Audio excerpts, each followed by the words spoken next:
ನಮಸ್ಕಾರ. ನಾನಿವತ್ತು ತೋರಿಸ್ತಾ ಇರೋದು ಬಿಳಿ ದೋಸೆ ಅಂತ ಹೇಳಿ, ಪಣ್ಣ ಪಾಳು ಅಂತ ನಾವು ಕರಿತೀವಿ ಇದಕ್ಕೆ. ಇದು ತುಂಬಾ ಫರ್ಮೆಂಟೇಶನ್ ಏನು ಮಾಡ್ಬೇಕಾಗಿಲ್ಲ. ಕೂಡಲೇ ಹಿಟ್ಟನ್ನು ಮಾಡಿಕೊಂಡು ಮಾಡುವಂತ ದೋಸೆ. ಆ ತರ ದೋಸೆ ಇದು. ಇದನ್ನ ಪಣ್ಣ ಪಾಳು ಅಂತ ನಾವು ಕರಿತೀವಿ. ಇದಕ್ಕೆ ಏನು ಜಾಸ್ತಿ ಹೊತ್ತೇನು ಇಟ್ಟು ಹಿಟ್ಟನ್ನ ಕುದಿಸ್ಬಿಟ್ಟು ಆ ತರ ಏನು ಮಾಡುವಂಥದ್ದು ಏನಿಲ್ಲ. ಮಾಡೋದು ಹೇಗಂತ ತೋರಿಸ್ತಾ ಇದ್ದೀನಿ. ಇದು ನಾನು 1 ಲೋಟ ಅಕ್ಕಿನ ದೋಸೆ ಅಕ್ಕಿನ ತಗೋತಾ ಇದ್ದೀನಿ. ನೀವು ಯಾವ ಅಕ್ಕಿನ ಬೇಕಾದ್ರೂ ತಗೋಬಹುದು. ದೋಸೆ ಅಕ್ಕಿನ ತಗೋತಾ ಇದ್ದೀನಿ ನಾನು. ಅದೇ ಲೋಟದಲ್ಲಿ 1 ಲೋಟ ತಗೋಬೇಕು. ಅಂದ್ರೆ ನಾನು ತಗೋತಾ ಇರೋ 1 ಲೋಟ ಅಕ್ಕಿ. ಅದನ್ನ ಚೆನ್ನಾಗಿ ತೊಳ್ಕೊಂಡ್ಬಿಟ್ಟು ನೆನ್ಸಿಟ್ಕೋಬೇಕು. ಅದು 2 ಅವರ್ಸ್ 2 ಗಂಟೆ ನೆಂದ್ರೆ ಸಾಕು. ಬೇಕಾದ್ರೆ ಅರ್ಜೆಂಟ್ ಇದ್ರೆ 1 ಗಂಟೆ ಬಿಸಿನೀರಲ್ಲಿ ನೆನ್ಸಿಟ್ರು ಸಾಕಾಗುತ್ತೆ. ನಾನು 3 ಗಂಟೆ ನೆನ್ಸಿದ್ದೀನಿ. ನೆನ್ಸಿಟ್ಕೊಂಡ್ಬಿಟ್ಟು ಅದನ್ನ ಮಿಕ್ಸಿ ಮಾಡ್ಕೋಬೇಕು. ಅದನ್ನ ಅಕ್ಕಿ ಜೊತೆಲಿ ಅಕ್ಕಿನ ಮಿಕ್ಸಿಯಲ್ಲಿ ಹಾಕೋತಾ ಇದ್ದೀನಿ, ನೆಂದಿರೋ ಅಕ್ಕಿನ. ಅದಕ್ಕೆ ನಾವು ಯಾವ ಲೋಟದಲ್ಲಿ ಅಕ್ಕಿ ಹಾಕಿದೀವೋ ಅದೇ ಲೋಟದಲ್ಲಿ 1 ಲೋಟ ಕಾಯಿ ತುರಿನ ಹಾಕೋಬೇಕು. ಅದು ಫ್ರೆಶ್ ಆಗಿ ಕಟ್ ಮಾಡಿರೋ ಕಾಯಿ ತುರಿ ಇದ್ರೆ ತುಂಬಾ ಚೆನ್ನಾಗಾಗುತ್ತೆ ಇದು. 1 ಲೋಟ ಅಕ್ಕಿಗೆ 1 ಲೋಟ ಕಾಯಿ ತುರಿ. ಜಾಸ್ತಿ ಹಾಕೋಬಾರ್ದು, ಕಡಿಮೆನೂ ಮಾಡ್ಕೋಬಾರ್ದು. 1 ಲೋಟ ಕರೆಕ್ಟ್ ಆಗಿ ಹಾಕೋಬೇಕು. ಹಾಕ್ಬಿಟ್ಟು ಮಿಕ್ಸಿ ಮಾಡ್ಕೋಬೇಕು. ತುಂಬಾ ನೈಸ್ ಆಗದೆ ಇದ್ರೂ ಪರವಾಗಿಲ್ಲ, ಸ್ವಲ್ಪ ತರಿಯಾಗಿದ್ರು ಪರವಾಗಿಲ್ಲ. ಆ ತರ ಮಿಕ್ಸಿ ಮಾಡ್ಕೋಬೇಕು. ಮಿಕ್ಸಿ ಮಾಡ್ಕೊಂಡು ಹಾಕೋತಾ ಇದ್ದೀನಿ, ಪಾತ್ರೆನಲ್ಲಿ ಹಾಕೋತಾ ಇದ್ದೀನಿ. ನೋಡಿ, ಇದು ನಾನು ಇದಕ್ಕೆ ಸ್ವಲ್ಪ ನೀರನ್ನ ಆಡ್ ಮಾಡ್ಕೊಂಡ್ಬಿಟ್ಟು ಒಂಚೂರು ತುಂಬಾ ತೆಳ್ಳಗ್ ಮಾಡ್ಕೋಬಾರ್ದು. ಉಪ್ಪು ಹಾಕೋತಾ ಇದ್ದೀನಿ. ಉಪ್ಪನ್ನ ಎಷ್ಟು ನಮ್ಗೆ ರುಚಿಗೆ ತಕ್ಕಷ್ಟು ಉಪ್ಪನ್ನ ಹಾಕೊಂಡು ಅದನ್ನ ಚೆನ್ನಾಗಿ ಕಲ್ಸ್ಕೋಬೇಕು. ಕಾಯಿ ತುರಿ ಎಲ್ಲ ಇದಾಗಿರುತ್ತಲ್ಲ, ಮಿಕ್ಸಿ ಆಗಿರುತ್ತೆ, ಅದು ಎಲ್ಲಾನು ಚೆನ್ನಾಗಿ ಮಿಕ್ಸ್ ಆಗ್ಬೇಕು. ಈಗ ನಾನು ಇದಕ್ಕೊಂದು ಚಟ್ನಿ ಮಾಡ್ತಾ ಇದ್ದೀನಿ.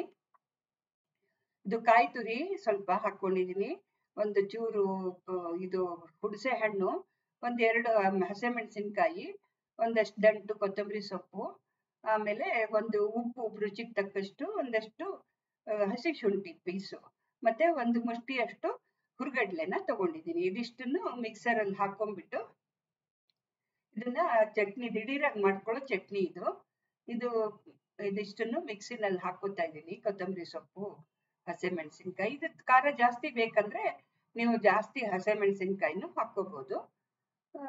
ಇದು ನಮ್ಗೆ ಮೀಡಿಯಮ್ ಖಾರ ಅಂತ ಅಂದ್ಬಿಟ್ಟು ನಾನು 2 ಹಸಿಮೆಣಸಿನ್ಕಾಯಿನ ಹಾಕೊಂಡಿದ್ದೀನಿ. ಇದು ಹುರ್ಗಡ್ಲೆನು ಹಾಕೊಂಡ್ಬಿಟ್ಟು ಇದು ತುಂಬಾ ನೈಸ್ ಆಗ್ಬೇಕು ಅಂತಿಲ್ಲ. ಇದು ಸ್ವಲ್ಪ ತರಿಯಾಗಿ ರುಬ್ಕೊಂಡು ಮಿಕ್ಸಿ ಮಾಡ್ಕೊಂಡ್ರೆ ಸಾಕು.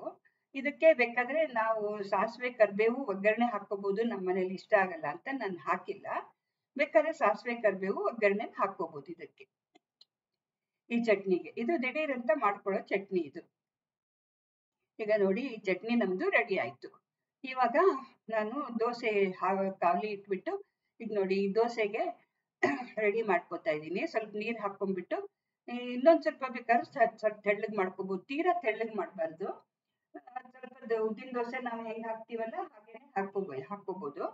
ಇದಕ್ಕೆ ನಾವಿವಾಗ ಒಂದು ಒಗ್ಗರಣೆನ ಹಾಕ್ಬೇಕು. ಸಾಸಿವೆ ಕರಿಬೇವು ಒಗ್ಗರಣೆನ ಈ ದೋಸೆ ಹಿಟ್ಟಿಗೆ ಹಾಕೋಬೇಕು. ಇದು ಸ್ವಲ್ಪ ಜಾಸ್ತಿ ಎಣ್ಣೆನ ಹಾಕೊಂಡ್ಬಿಟ್ಟು, ಸ್ವಲ್ಪ ಜಾಸ್ತಿ ನೀವು ಯಾವ ಎಣ್ಣೆ ಯೂಸ್ ಮಾಡ್ತೀರಾ ಆ ಎಣ್ಣೆನಲ್ಲಿ ಜಾಸ್ತಿ ಎಣ್ಣೆ ಹಾಕೊಂಡ್ಬಿಟ್ಟು ಅದಕ್ಕೆ ಸಾಸಿವೆ ಮತ್ತೆ ಕರಿಬೇವಿನ ಸೊಪ್ಪು ಹಾಕೋಬೇಕು. ಸಾಸಿವೆ ಚೆನ್ನಾಗಿ ಸ್ವಲ್ಪ ಜಾಸ್ತಿ ಸಾಸಿವೆ ಹಾಕೋಬೇಕು. ಸಾಸಿವೆ ಚೆನ್ನಾಗಿ ಚಟಪಟ ಅಂತ ಅನ್ಬೇಕು. ಆ ತರ ಸಾಸಿವೆ ಜಾಸ್ತಿ ಹಾಕೊಂಡಿದ್ದೀನಿ ನಾನು. ಚಟಪಟ ಅಂತ ಅಂದ್ಮೇಲೆ ಇದು ಕರಿಬೇವಿನ ಸೊಪ್ಪನ್ನು ಹಾಕೊಂಡ್ಬಿಟ್ಟು ಅದನ್ನ ನಾವು ಹಿಟ್ಟಿಗೆ ಬೆರೆಸ್ಕೋಬೇಕು. ನೋಡಿ, ಈ ತರ ಚಟಪಟ ಅಂತ ಇದೆ ಸಾಸಿವೆ. ಇವಾಗ ನಾವು ಕರಿಬೇವಿನ ಸೊಪ್ಪನ್ನು ಹಾಕೊಂಡ್ಬಿಟ್ಟು ಅದನ್ನ ಬೆರೆಸ್ಕೋಬೇಕು ಹಿಟ್ಟಿಗೆ. ನೋಡಿ, ಇವಾಗ ರೆಡಿ ಆಯ್ತು ನಮ್ಮ ಒಗ್ಗರಣೆ. ಈಗ ಇದಕ್ಕೆ ಒಗ್ಗರಣೆ ದೋಸೆ, ಬಿಳಿ ದೋಸೆ, ಪಣ್ಣ ಪಾಳು ಅಂತ ನಮ್ಮ ಕೊಂಕಣಿಲಿ ಹೇಳೋದು. ಕರಿಬೇವಿನ ಸೊಪ್ಪನ್ನು ಹಾಕ್ಬಿಟ್ಟು ಇದನ್ನ ಈ ಹಿಟ್ಟಿಗೆ ಮಿಕ್ಸ್ ಮಾಡ್ಕೋಬೇಕು. ಸ್ವಲ್ಪ ಆರಿದ್ಮೇಲೆ ಅದನ್ನ ಮಿಕ್ಸ್ ಮಾಡ್ಕೋತಾ ಇದ್ದೀನಿ. ಹಿಟ್ಟಲ್ಲಿ ಚೆನ್ನಾಗಿ ಎಲ್ಲ ಕಲ್ಸ್ಕೋಬೇಕು. ಹಿಟ್ಟನ್ನ ಹಿಟ್ಟಲ್ಲಿ ಒಗ್ಗರಣೆನ ಹಾಕೊಂಡ್ಬಿಟ್ಟು ಚೆನ್ನಾಗಿ ಕಲ್ಸ್ಕೋಬೇಕು ಹಿಟ್ಟನ್ನ. ಇದನ್ನ ಏನು ಫರ್ಮೆಂಟೇಶನ್ ಆಗ್ಲಿ ಎಂತದೂ ಇಲ್ಲ ಇದ್ರಲ್ಲಿ. ಇದು ಈ ತರ ಹಿಟ್ಟನ್ನ ರೆಡಿ ಮಾಡ್ಕೊಂಡ ತಕ್ಷಣ ದೋಸೆ ಹಾಕೊಂಡು ತಿನ್ಬಹುದು. ಇದು ಮೆತ್ತಗ್ ಚೆನ್ನಾಗಿ ಬರುತ್ತೆ ದೋಸೆ. ಮತ್ತೆ ಕಾಯಿದು ಪರಿಮಳ ತುಂಬಾ ಚೆನ್ನಾಗಿ ಬರುತ್ತೆ. ತೆಂಗಿನಕಾಯಿ ಫ್ರೆಶ್ ಆಗಿ ಹಾಕೊಂಡ್ರೆ, ಫ್ರೆಶ್ ಆಗಿರೋ ತೆಂಗಿನಕಾಯಿನ ಹಾಕೊಂಡ್ರೆ ಇದಕ್ಕೆ ತೆಂಗಿನಕಾಯಿದು ಪರಿಮಳ ದೋಸೆ ತಿನ್ನುವಾಗ ಚೆನ್ನಾಗಿ ಬರ್ತಾ ಇರುತ್ತೆ. ಅಷ್ಟು ಚೆನ್ನಾಗಾಗುತ್ತೆ, ಮೆತ್ತಗ್ ಚೆನ್ನಾಗಿರುತ್ತೆ ಈ ದೋಸೆ. ಇದು ಸ್ವಲ್ಪ ಬೇಕಾದ್ರೆ ತೆಳ್ಳಗ್ ಮಾಡ್ಕೋಬಹುದು. ನಾನ್ ಸ್ವಲ್ಪ ದಪ್ಪ ಹಿಟ್ಟು ಇಟ್ಕೊಂಡಿದೀನಿ. ಸ್ವಲ್ಪ ತೆಳ್ಳಗ್ ಮಾಡ್ಕೋಬಹುದು. ಇನ್ನೊಂಚೂರು ಹಾಕೊಂಡ್ಬಿಟ್ಟು, ನೀರಲ್ಲಿ ಹಾಕೊಂಡ್ಬಿಟ್ಟು ಇನ್ನೊಂಚೂರು ತೆಳ್ಳಗ್ ಮಾಡ್ಕೋಬಹುದು. ಇದು ನೋಡಿ ಈ ತರ ದೋಸೆ ಸ್ವಲ್ಪ ದಪ್ಪ ಹಿಟ್ಟಲ್ಲೇ ನಾನು ಹಾಕೋತಾ ಇದ್ದೀನಿ. ಬೇಕಾದ್ರೆ ಸ್ವಲ್ಪ ನೀರ್ ಹಾಕೊಂಡು ತೆಳ್ಳಗ್ ಹಾಕೊಂಡು ಮಾಡ್ಕೋಬಹುದು, ಅದು ಚೆನ್ನಾಗಾಗುತ್ತೆ. ದೋಸೆ ಹಾಕ್ಬಿಟ್ಟು ಅದನ್ನ ಮುಚ್ಚಿ ಇಡ್ಬೇಕು. ಒಂದು ಏನ್ ತುಂಬಾ ಹೊತ್ತು ಬೇಯಲ್ಲ, ಬೇಗನೆ ಬೆಂದ್ಬಿಡತ್ತೆ. ಇದು ನಮ್ಗೇನಾದ್ರೂ ಅರ್ಜೆಂಟ್ ಇದ್ರೆ ಮಾಡಿದ್ರೆ, ಫರ್ಮೆಂಟೇಶನ್ ಟೈಮ್ ಇಲ್ಲ ಅಂತಂದಾಗ, ಅಥವಾ ಯಾರಾದ್ರೂ ಮನೆಗ್ ಬರ್ತಾರೆ ಈ ತರ ಅಂತಂದಾಗ ನಾವು ಇದನ್ನ ಬೇಗ ಮಾಡ್ಕೊಂಡು ಬೇಗ ನೆನೆ ಹಾಕಿ ಒಂದು 1 hour ಬಿಸಿನೀರಲ್ಲಿ ನೆನೆ ಹಾಕಿದ್ರೆ ಅಂತೂ 1 hour ಅಲ್ಲಿ ನೆಂದ್ಬಿಡುತ್ತೆ. ತಣ್ಣೀರಲ್ಲಿ ನೆನೆ ಹಾಕಿದ್ರೆ ಒಂದು 2 hours, 1-2 ಗಂಟೆ ನೆನೆಸ್ಬೇಕು. ಈಗ ನೋಡಿ ಇದು ಚೆನ್ನಾಗಿ ಒಗ್ಗರಣೆ ದೋಸೆ ಚೆನ್ನಾಗಿ ಬಿಳಿಯಾಗಿ ಚೆನ್ನಾಗಿ ಬಂದಿದೆ. ಇದು ಒಂಥರ ಮೆತ್ತಗ್ ಚೆನ್ನಾಗಿರುತ್ತೆ.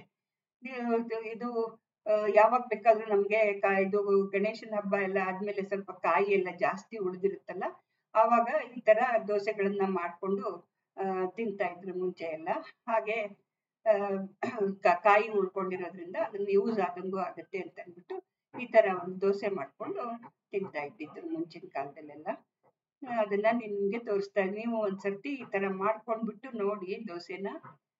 ತುಂಬಾ ಚೆನ್ನಾಗಿರುತ್ತೆ. ಫಾರ್ ಎ ಚೇಂಜ್ ಎಲ್ಲ ಉದ್ದಿನ ಬೇಳೆ ಹಾಕಿ ಮಾಡೋದು, ಫರ್ಮೆಂಟೇಶನ್ ಹಾಕಿ ಮಾಡೋದು, ಅದಕ್ಕಿಂತ ಇದು ಡಿಫ್ರೆಂಟ್ ಆಗಿರುವಂತ ಒಂದು ದೋಸೆ. ಟೈಮ್ ಇಲ್ಲದೆ ಇದ್ದಾಗ ಮಾಡ್ಕೋಬಹುದು. ನೋಡಿ ಇದು ಈ ತರ ಬೇಗ, ತುಂಬಾನೇ ಬೇಗ ಆಗ್ಬಿಡತ್ತೆ. ಇದೇನ್ ತುಂಬಾ ಹೊತ್ತೇನ್ ಬೇಯಿಸ್ಬೇಕಾಗಿಲ್ಲ, ಚಟಪಟ ಆಗೋಗ್ಬಿಡತ್ತೆ. ನೋಡಿ ಬಂತು. ಈಗ ನಮ್ದು ದೋಸೆ ರೆಡಿ ಆಯ್ತು. ನಾನು ದೋಸೆ ಜೊತೆಲಿ ಚಟ್ನಿ ಹಾಕ್ಬಿಟ್ಟು ಸರ್ವ್ ಮಾಡ್ತಾ ಇದ್ದೀನಿ. ಇದಕ್ಕೆ ಬಿಳಿ ದೋಸೆ ಅಂತ ಹೇಳಿ ಕರೆಯೋದು. ಬಿಳಿಯಾಗಿರುತ್ತಲ್ಲ, ಇದೇನ್ ಕೆಂಪು ಆಗಲ್ಲ, ಇದು ಬಿಳಿ ದೋಸೆ ಅಂತಾನೆ ಹೇಳೋದು ಇದಕ್ಕೆ. ಇದನ್ನ ನೋಡಿ, ನನ್ನ ಚಾನಲ್ಗೆ ಸಬ್ಸ್ಕ್ರೈಬ್ ಮಾಡಿ, ಶೇರ್ ಮಾಡಿ, ಏನಾದ್ರು ಕಮೆಂಟ್ಸ್ ಇದ್ರೆ ಹಾಕಿ, ಬರೀರಿ. ಎಲ್ಲ ನಿಮ್ಮ ರಿಲೇಟಿವ್ಸ್ಗೆಲ್ಲ ಶೇರ್ ಮಾಡಿ ನನ್ನ ಚಾನಲ್ ಅನ್ನ. ನೋಡಿ ಹೇಗೆ ಕಾಣಿಸ್ತಾ ಇದೆ ನೋಡಿ, ಸಾಸಿವೆ ಎಲ್ಲ ಒಂಥರ ಚೆನ್ನಾಗಿ, ನೋಡಕ್ಕೂ ಚೆನ್ನಾಗಿರುತ್ತೆ. ಇದು ಒಂಥರ ತಿನ್ಬೇಕು ಅನ್ಸುತ್ತೆ, ನೋಡಿದ ತಕ್ಷಣ ತಿನ್ನೋಣ ಅಂತ ಅನ್ಸುತ್ತೆ. ಅಷ್ಟು ಚೆನ್ನಾಗಿರುತ್ತೆ. ನೀವು ಒಂದ್ಸರ್ತಿ ಮಾಡ್ಕೊಳ್ಳಿ. ಥ್ಯಾಂಕ್ ಯು, ಧನ್ಯವಾದಗಳು.